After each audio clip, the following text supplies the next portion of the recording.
from when you started Glens Ferry till now, has your view on people and society changed? So that's a super good question. Cops say all the time that they deal with cops and bad people. I hear officers say that.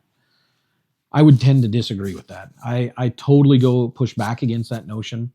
I think that 99.9% of the public are good people who just want to go to work and live their life and enjoy life, right?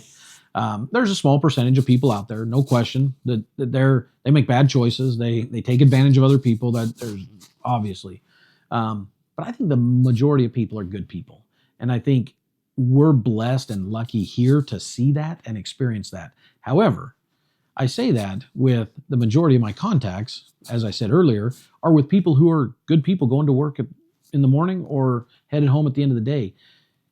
Being in the traffic unit, I really don't deal with the people who are going to jail. I don't deal with people who are committing crimes because it's just not my wheelhouse. It's not my job.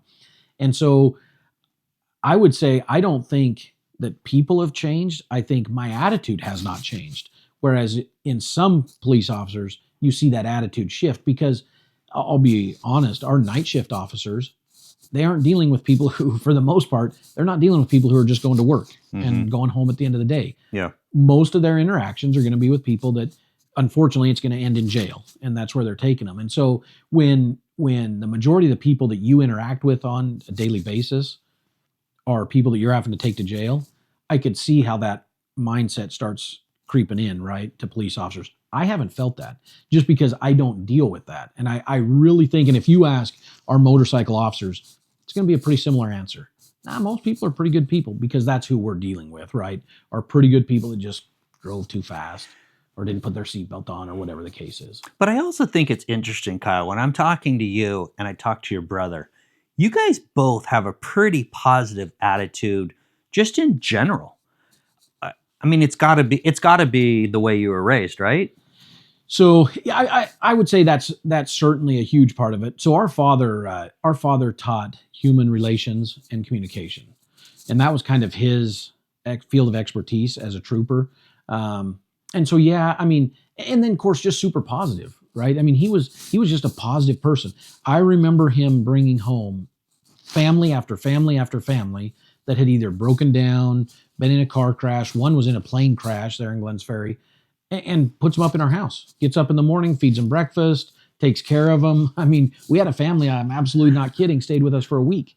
The dad just brought home. I mean, these are complete strangers, people off the street, if you will. And so I think that's a lot of it is the way that we were raised was that people are good people and we're here to help people. And ultimately, we're not just here to help people, we're all here to help each other. And that's the end goal for all of us, right? Yeah. And that's kind of the attitude we were given when we were raised. And so, yeah, I think it's probably stuck with us. But I do think combined with, we interact with good people on a daily basis. I mean, both of us do. And Ked's in the similar boat. He's not working night shift and those kinds of things where he's exposed to maybe some more questionable decision makers in our society. But yeah, that's probably a lot of it too. I think attitude probably plays a little bit of a role there too.